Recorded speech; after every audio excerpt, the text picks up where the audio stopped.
viajantes da vida, seja bem-vindo, seja bem-vinda, você que acompanha a gente aqui nessa playlist que estuda o Livro dos Espíritos sob o olhar do Emmanuel no Religião dos Espíritos. Olha, gente, uma obra de 1959 que de vez em quando, e sempre quando eu estou preparando os roteiros, eu leio e parece assim, é para hoje? Foi escrito para a gente trabalhar nesse tempo que nós estamos vivendo agora? Claro que em algumas vezes, se você pega um livro de século XIX, se você pega um livro da década de 1960, a ciência, a forma de ver, o vocabulário, podiam ter significados diferentes. Esse episódio de hoje é um desses, em que a gente vai trabalhar o assunto, vai trabalhar a ideia, mas vai precisar ajustar as palavras. Mas, pensando aqui no assunto que vai ventilar, que é só a questão 373, e aí por preciosismo, eu também peguei a 373A, que o Emmanuel deu para nós a 373, né? Nessa mensagem que foi psicografada, ó, lá longe, em 23 de janeiro de 1959. Já passou dos 60 anos. Mas ela é tão atual, porque quem trabalha com educação, principalmente, nós que estamos em sala de aula, nós que lidamos com crianças, com jovens, já repararam que tem eclodido ou tem sido percebido com mais frequência que algumas pessoas apresentam transtornos mentais? Hoje nós chamamos de transtornos mentais. Na época de Kardec, na época que Emmanuel escreveu isso aqui, a terminologia era outra. Claro que da forma como eles falam lá, se nós falarmos aqui, vai parecer ofensivo, vai parecer pejorativo, mas não é nada disso não. Mas estava falando eu aqui, pensando com vocês junto para a gente poder refletir. Quando Allan Kardec estudou lá no Livro dos Espíritos essa questão 373, ele estava querendo avaliar as limitações mentais, as dificuldades. E foi exatamente aí que Emmanuel traz o capítulo Alienação Mental no Religião dos Espíritos, para fazer algumas reflexões. Uma questão que ainda hoje se pergunta, por que transtorno do espectro autista, por que algumas outras, a esquizofrenia, a gente não encontra na parte física a causa primeira? Pode ser que a parte física tenha lá seus danos, tenha suas dificuldades, tenha algum desequilíbrio neuroquímico, tudo isso é admissível e está sendo estudado hoje. Mas já repararam que a gente não tem um lugar físico para dizer assim, essa aqui é a origem de tal transtorno ou de tal dificuldade? Pois é. Na época do Kardec, que nem se conhecia o cérebro por dentro, a gente tinha mais dificuldade ainda. E, lógico, tinha que ter cuidado. Mas uma coisa é certa. Ele quis perguntar para os amigos espirituais qual era a causa física. E não encontrou causa física. Encontrou na reencarnação a causa desses transtornos mentais. Do tempo dele, século XIX, do tempo do Emmanuel, século XX, e nos nossos tempos agora, século XXI, também com bastante intensidade. Mas para a gente entender o que o Emmanuel vai dizer, a gente tem que ir lá no Kardec primeiro, né? E aí, olha só que coisa, que pergunta que a gente vai corrigir as palavras, mas vai entender a ideia, hein, gente? Qual será o mérito da existência de seres que, como os cretinos e os idiotas, não podendo fazer o bem nem o mal, se acham incapacitados de progredir? Resposta dos Espíritos. É uma expiação decorrente do abuso que fizeram de certas faculdades. É um estacionamento temporário. Aí, claro, vamos cá, gente, ó.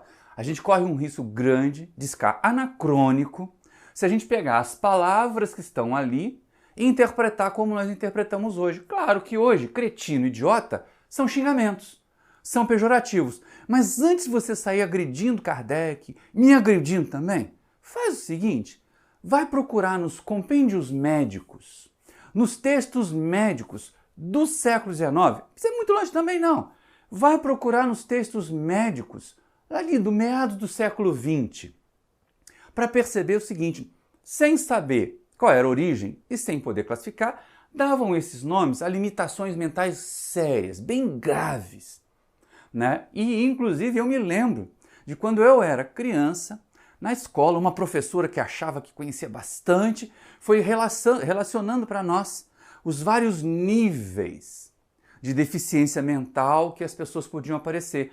E sabe que aquelas palavras ali apareceram? Né? Você tinha lá o débil mental, depois num estado mais grave o cretino, ela falava isso para nós. E depois no grave mais alto ainda, o idiota. É lógico que isso hoje não cabe, né, gente? A ciência avançou, a medicina avançou, a neurociência avançou, a psicologia avançou, e não dá para simplificar nessas palavras, mas era o que Kardec tinha naquela hora. Então, esquece a palavra e pensa em alguém que tem fortes limitações mentais, tantas, que atrapalham inclusive motora e cognitiva a vida das pessoas. E é isso que Kardec está perguntando, quer dizer, por que nascem ou por que renascem espíritos em corpos que têm essas deficiências mentais graves, limitadoras? E aí ele podia pensar qualquer coisa e os espíritos respondem assim, é uma expiação.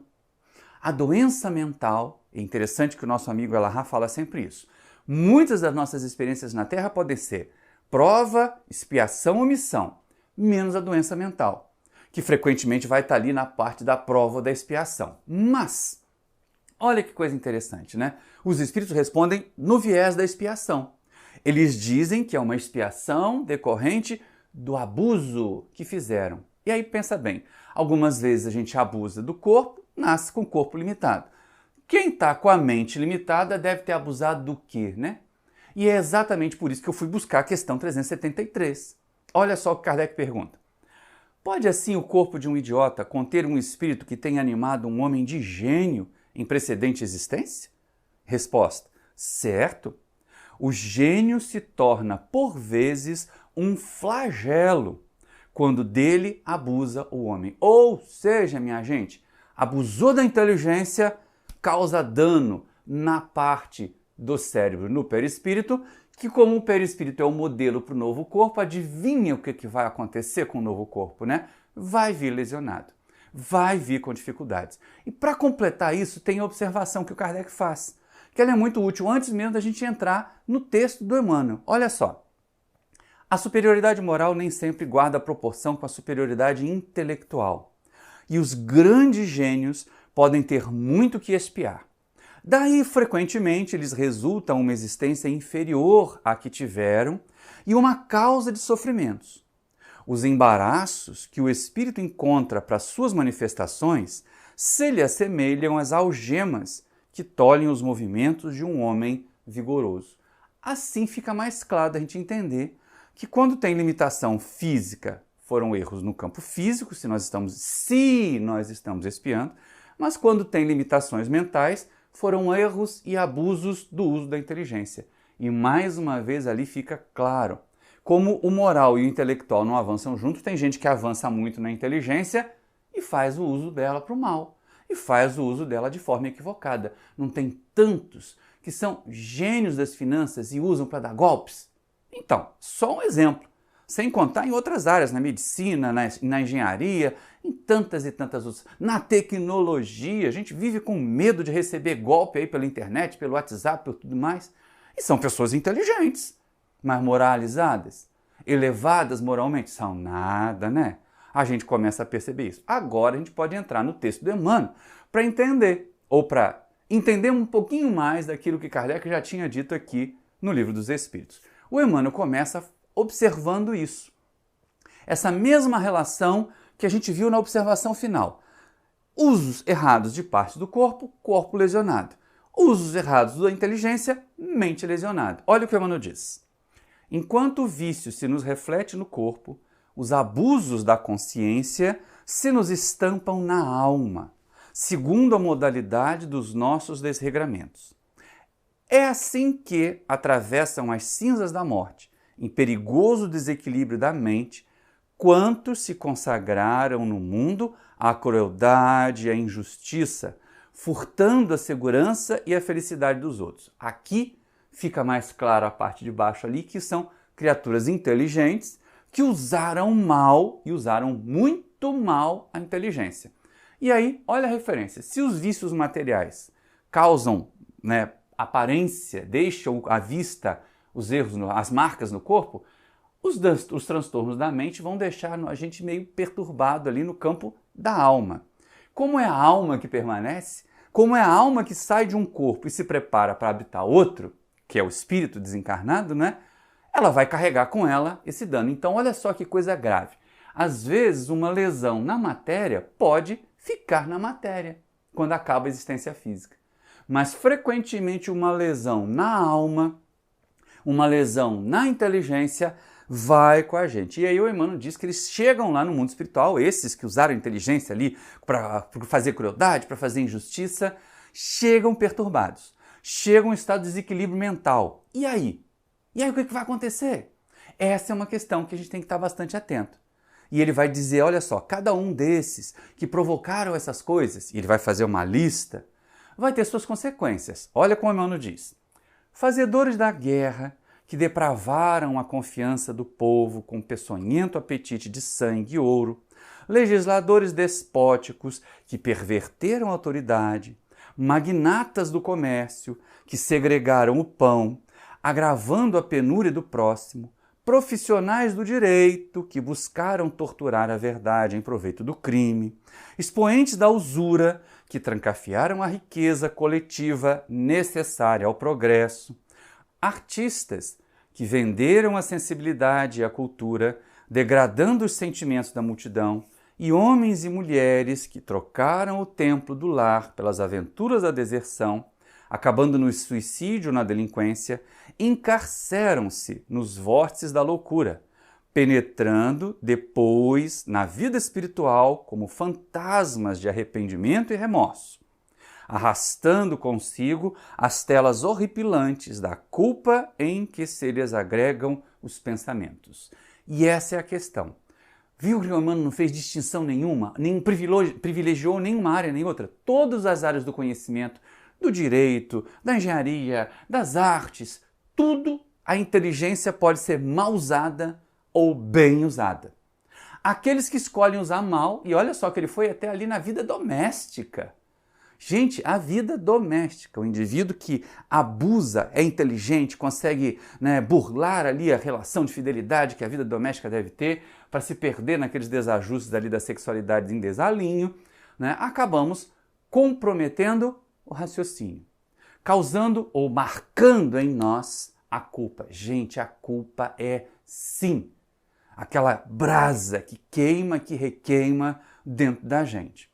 E aí o que o Emmanuel diz? Eles passam pela vida fazendo isso, se comprometem, se marcam de culpa. E quando desencarna? Leva junto, leva consigo. E aí chegam no mundo espiritual, eu achei interessante a figura, como fantasmas horripilantes, carregando aquela culpa toda do remorso e tudo mais. E o que fazer? Vai deixar esse bando de doido lá? Vai deixar esse bando de espírito desequilibrado lá de lá? De jeito nenhum. A gente não pode fazer um negócio desse. A gente tem que estar sempre atento, tem que estar sempre de olho vivo para assim, a lei divina é uma lei de amor, é uma lei que não é para punir, é uma lei que educa. Então mesmo quem fracassou, quem faliu, quem está nesse estado de loucura, de demência no mundo espiritual, vai ter a chance de se reequilibrar. E aí qual é a solução para esse bando de gente que a gente listou ali, para esse bando de gente que a gente viu que fez coisa errada com o pensamento, para se curar? Olha o que o Emmanuel chama. E a única terapêutica de semelhantes doentes é a volta ao berço de sombras em que, através da reencarnação redentora, ressurgem no vaso físico, cela preciosa de tratamento, na condição de crianças problemas em dolorosas perturbações. Então é isso que a gente vê. Às vezes a reencarnação é desde o começo, já vem a limitação, já vem alguma deficiência, já demonstra alguns problemas genéticos. Mas por que genéticos, Maurício? Não é o perispírito? O perispírito não é o modelo? O modelo não está com defeito? Então na hora que você pega um modelo com defeito para construir um bolo, pensa numa forma de bolo, se ela está amassada, tem jeito do bolo sair direito? Não tem, o bolo vai sair amassado. Mas olha que bonitinho a forma como Emmanuel encara. Um corpo mutilado, uma mente atrofiada, não são castigo de Deus, são a cela preciosa de tratamento. Quer dizer, uma pausa temporária, lembra que o Espírito falou lá na questão 373? Que a aquela situação de limitações mentais, os transtornos mentais são uma pausa temporária no progresso, porque o espírito não consegue progredir, não consegue tomar decisões. Então ele para, ele estaciona para se, basicamente assim, vamos dizer, né, para se limpar do passado. Para depois de expurgar isso, ele voltar a crescer, voltar a progredir, voltar a amadurecer. Essa é a ideia. Deus não pune, Deus não castiga, Deus não condena para o inferno. Então é o único jeito. Volta, aprende que usar a inteligência não é bom. Como, Maurício? Limitando a inteligência. Limitando não a inteligência, porque ela continua ali. A gente viu na questão 373A, né? O espírito de um mutilado, de algum ator que tem transtorno mental, pode ser um gênio, mas um gênio que usou mal a inteligência. Então, a inteligência não foi mutilada, mas o corpo físico é incapaz de manifestar essa inteligência. Por isso vem essas experiências provacionais, expiatórias, graves, que ele chama de crianças problemas, né, em dolorosas perturbações desde o berço. Às vezes, gente, e é interessante se você observar isso. Se você vai, quem está lá no TEA, né, no transtorno do espectro autista, fisicamente a gente não nota. Raramente a gente nota algum tipo de diferença. Mas a mente está ali, né, trabalhando de uma forma diferente. As conexões estão funcionando de um jeito peculiar, vamos dizer assim. Então a gente tem que aprender a lidar com isso. E aí Emmanuel faz a sugestão, mas peraí, e os pais que recebem? E as mães que recebem? Será que tem culpa no cartório? Calma. Doutrina espírita não é doutrina de culpa, né? Doutrina espírita é doutrina de responsabilidade. Então nós vamos perceber o seguinte, algumas vezes são missionários, que assim, não, eu sei que aquele espírito está muito perturbado, está muito doente, mas manda comigo que eu vou ajudar. Isso é missão. Às vezes é cúmplice. Não, eu fiz, eu ajudei, eu estimulei, agora que eu estou arrependido, eu também quero ajudar aquela criatura a se melhorar. E aí renascem juntos. Que é mais ou menos o viés que Emmanuel vai dar para nós no final do texto. Olha só. Todos vós, desse modo, que recebestes no lar anjos tristes, no eclipse da razão, conchegai-os com paciência e ternura, porquanto são quase sempre laços enfermos do nosso próprio passado. Eu vou até pausar aqui. Daí mais texto, mas eu vou até pausar aqui para a gente olhar aquela parte ali, ó. Não fica reclamando muito, porque assim, se a gente é missionário, não vai reclamar, né? A gente vê às vezes aquelas mães generosas, missionárias mesmo, com mais de um filho, uma filha, com transtornos mentais, e ela cuida, ela ampara, ela tenta educar, ela vai junto para eles superarem as barreiras. Às vezes a gente vai encontrar outras pessoas, eu não aguento, essa criatura, esse aí que normalmente a gente vai encontrar ali, onde o Emmanuel coloca, nos laços do ontem, que muitas vezes nós ajudamos a afundar, a perturbar, e agora temos que recolher. E aí o Emmanuel prossegue. Inteligências que, de certo, auxiliamos irrefletidamente a perder e que hoje retornam à concha de nossos braços, esmolando entendimento e carinho, para que se refaçam na clausura da inibição e da idiotia, entendamos bem que não significa a mesma coisa hoje, para a bênção da liberdade e para a glória da luz. Então, a menos desses termos que hoje a gente utiliza de forma pejorativa, e não devia, né? Kardec e Emmanuel estão de acordo. As limitações mentais, os transtornos mentais, ou como ele deu o título, a alienação mental, são expiações, na maioria das vezes, de criaturas que usaram a inteligência de forma equivocada, mas porque Deus ama e não pune, nós recebemos essas criaturas com o desejo de ajudá-las, com a tarefa de ajudá-las a encontrar o caminho do progresso, a encontrar o refazimento. Então, paciência, amor. Se você conhece alguém, se você está atravessando esse tipo de experiência na vida, redobre o seu amor. Não por culpa, hein, gente? Porque de vez em quando a gente diz, ai, eu estou recebendo esse filho porque eu ajudei ele a ser um criminoso no passado. Às vezes não foi. Às vezes a mãe dessa criatura, o pai dessa criatura, bateu lá nas nossas portas quando a gente estava planejando a reencarnação, assim, olha, eu não vou voltar agora. Você pode levar esse meu filho deficiente, doente aqui, para ver se ele melhora e eu fico do lado de cá ajudando? A gente pode até estar colaborando com outros pais e outras mães. Então, façamos o nosso melhor, eduquemos com o amor, ajudemos a superar barreiras, mas não esperemos que o mundo faça do mesmo jeito, porque não vai fazer. A tarefa primeira tem que ser nossa. E sim, fazer com que se cumpram as leis de acessibilidade, as leis de inclusão, mas sempre reconhecendo, é meu, quem tem que amar sou eu, é minha, quem tem que amar sou eu, porque Deus me confiou. Deus foi tão camarada, ele olhou para mim e disse assim, eu acho que aquela criatura pode ser mãe, eu acho que aquela criatura pode ser pai desse meu filho aqui que está doentinho.